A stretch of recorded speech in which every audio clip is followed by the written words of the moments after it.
منهم طائفة منهم معك وليعبدوا أسلحتهم فإذا سجدوا فليكونوا من ورائكم ولتأت طائفة أخرى لم يصلوا فليصلوا معك وليأخذوا حذرهم وأسلحتهم ود الذين كفروا لو تغفلون عن أسلحتكم وأمتعتكم فيميلون عليكم ميلة واحدة ولا جناح عليكم إن كان بكم أذى من مطر أو كنتم مرضى أن تضعوا أسلحتكم وخذوا حذركم إن الله أعد للكافرين عذابا مهينا فإذا قضيتم الصلاة فاذكروا الله قياما وقعودا وعلى جنوبكم فإذا اطمأننتم فأقيموا الصلاة إن الصلاة كانت على المؤمنين كتابا موقوتا ولا تهنوا في ابتغاء القوم إن تكونوا تألمون فإنهم يألمون كما تألمون وترجون من الله ما لا يرجون وكان الله عليما حكيما إنا أنزلنا إليك الكتاب بالحق لتحكم بين الناس بما أراك الله ولا تكن للخائنين خصيما واستغفر الله إن الله كان غفورا رحيما ولا تجادل عن الذين يقتلون أنفسهم إن الله لا يحب من كان خوانا أثيما يستخفون من الناس ولا يستخفون من الله وهو معهم إذ يبيتون ما لا يرضى من القول وكان الله بما يعملون محيطا ها أنتم هؤلاء جادلتم عنهم في الحياة الدنيا فمن يجادل الله عنهم يوم القيامة أمن يكون عليهم وكيلا صدق الله العظيم محترم حضرات سامعین کرام حاضرین مسجد عزیزوں اور بزرگوں یہ قرآن مقدس کے 5ویں پارے کی سورہ نساء کی پاکیزہ نورانی مبارک باعظمت مطہر آیتیں دعا کیجیے رب العزت والجلال ان مقدس آیات کی روشنی میں صحیح اور سچی بات عرض کرنے کی توفیق نصیب فرمائے اور ہم سب کو عمل کرنے کی توفیق عطا فرمائے. کھول دیجیے.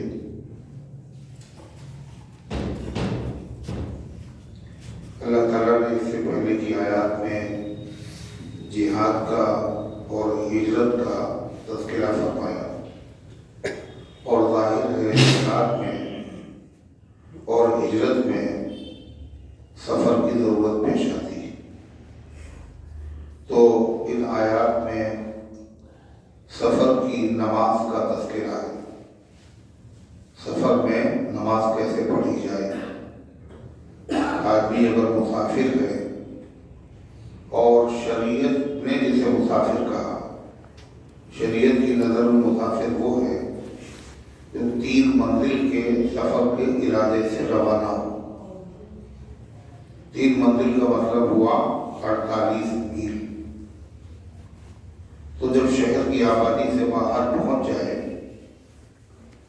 اور نمازوں کا جب وقت آئے تو وہ نمازیں جن کی رکعتیں 4 ہیں یعنی ظہر، عصر اور عشاء، تو ان نمازوں میں رکعات کی تعداد کم کر دے، یعنی 4 کے بجائے 2 پڑھے. اسی کا تذکرہ ہے قرآن کی ان مبارک آیتوں میں. اللہ فرماتا ہے وَإِذَا ضَرَبْتُمْ فِي الْأَرْضِ، جب تم زمین میں سفر کرو، اور سفر سے مراد کتنا سفر؟ 3 منزل. فَلَيْسَ عَلَيْكُمْ جُنَاحٌ، تو تمہارے اوپر کوئی گناہ نہیں ہے. کس چیز میں؟ ان تقصروا من الصلاۃ، کہ تم کم کر دو نماز میں سے، یعنی نماز کی رکعتوں میں کمی کر دو تو اس کے اوپر کوئی گناہ نہیں. کوئی گناہ نہیں ہی صرف یہ بات نہیں ہے بلکہ رکعتوں کی تعداد کم کرنا ضروری ہے۔ صرف یہی نہیں کہ گناہ نہیں ہے 4 کے بجائے اگر 2 پڑھیں گے، بلکہ 2 پڑھنا ضروری ہے۔ پھر یہ کیوں کہا گیا کوئی گناہ نہیں ہے؟ یہ اس لیے کہا گیا، کبھی کبھی آدمی کے ذہن میں یہ آتا ہے کہ 4 ہم پڑھتے تو زیادہ ثواب ملتا اور 2 پڑھیں گے تو ثواب کم ہو جائے گا، اور طبیعت مانتی نہیں۔ تو اللہ فرماتا ہے یہ دل میں مت سوچو کہ 4 کے بجائے 2 رکعت اگر پڑھیں گے تو ثواب کم ہو جائے گا اور اتنی فضیلت نہیں ہے اور اجر اتنا نہیں ملے گا۔ تو دل میں یہ مت سوچو، کیوں؟ اس لیے کہ جب تک سفر میں نہیں تھے تو 4 رکعت پڑھنا یہ اللہ کا حکم تھا، اس پہ عمل کیا۔ اب سفر میں ہے تو اللہ کا حکم ہے کہ رکعت پڑھو، تو یہ بھی اللہ کے حکم پر عمل ہے۔ جب اللہ کے حکم پر عمل ہے تو اس میں گناہ کیسا؟ بجائے گناہ کے کیا ہے؟ ثواب ہے۔ اس میں دل کو تھوڑا رکھو۔ اللہ فرماتا ہے ان خفتم ان یفتنکم الذین کفروا، نماز کی رکعتوں کی تعداد میں کمی کر دو اگر تم سفر میں ہو، اس لیے کہ انسان اللہ تعالیٰ کو پتہ ہے کہ ہمیشہ ایک جیسے حالات نہیں رہتے، کبھی سفر کرنا پڑتا ہے، کبھی سفر میں مشقتیں ہوتی ہیں، تو اس لیے اللہ تعالیٰ کبھی بیمار آدمی ہو جاتا ہے تو اللہ نے اپنے بندوں کو جو حکم دیے ہیں وہ تمام آزار اور تمام دقتیں سامنے رکھ کر دی۔ ایک جگہ فرمایا فَمِنْكُمْ مَرْضَىٰ، اللہ تعالیٰ نے فرمایا کہ اللہ تعالیٰ جانتا ہے عَلِمَ أَنْ سَيَكُونُ مِنْكُمْ مَرْضَىٰ، اللہ کو معلوم ہے تم میں سے کچھ لوگ بیمار ہوں گے۔ عَلِمَ أَنْ سَيَكُونُ مِنْكُمْ مَرْضَىٰ، عَلِمَ أَنْ سَيَكُونُ مِنْكُمْ مَرْضَىٰ وَآخَرُونَ يَضْرِبُونَ فِي الْأَرْضِ يَبْتَغُونَ مِنْ فَضْلِ اللَّهِ، اور اللہ کو معلوم ہے کچھ بندے روزی کے لیے زمین میں سفر کریں، یہ بھی اللہ کو پتہ ہے۔ وَآخَرُونَ يُقَاتِلُونَ فِي سَبِيلِ اللَّهِ، اور اللہ کے کچھ بندے ایسے ہوں گے جو اللہ کے راستے میں جہاد کے لیے سفر کریں گے۔ اس لیے اللہ تعالیٰ نے اپنے بندوں کی رعایت کی اور اس کے مناسب احکامات دیے۔ کیا حکم دیا؟ جب تم زمین میں سفر کرو، اب ضروری نہیں ہے سفر کاہے کا ہو، کسی نیک کام کے لیے آپ جا رہے ہوں تب یہ چھوٹ آپ کو ملے، ایسا نہیں ہے۔ کاروبار کے لیے جا رہے ہیں، ملازمت کے لیے جا رہے ہیں، کسی سے ملنے جا رہے ہیں، ہر صورت میں شریعت کا حکم یہی ہے کہ 4 رکعت والی نماز میں کتنی پڑھنا ہے؟ اللہ فرماتا ہے جب تم زمین میں سفر کرو اور تمہارے اوپر کوئی گناہ نہیں ہے کہ تم کمی کر دو نماز کی رکعتوں میں۔ کون سی رکعتوں میں؟ جو 4 رکعت والی، ظہر، عصر، عشاء، جن میں 2 رکعت ہیں ان میں قصر نہیں ہوگا، جن میں 3 رکعتیں ہیں ان میں بھی کمی نہیں ہوگی، جیسے مغرب 4 رکعت کرو۔ ان خفتم ان یفتنکم الذین کفروا، اگر تمہیں اندیشہ ہو کہ کافر لوگ تمہیں پریشان کریں، اگر تمہیں اندیشہ ہو تم جہاد میں جا رہے ہو، نماز پڑھیں گے، نماز کی حالت میں ہو سکتا ہے وہ لوگ حملہ کر دے، تو اس لیے اللہ تعالیٰ کہہ رہا تمہیں چھوٹ دی جا رہی ہے کہ نماز کی رکعتوں کی تعداد میں کمی کر دو۔ لیکن اس کا یہ مطلب نہیں ہے جب خوف ہو، جب دشمنوں کو خوف ہو جبھی قصر پڑھی جائے، یہ مطلب نہیں ہے۔ یہ اللہ کا حکم اس زمانے میں آیا جب دشمنوں کا خوف تھا، جب دشمنوں کا خوف تھا تب یہ حکم آیا۔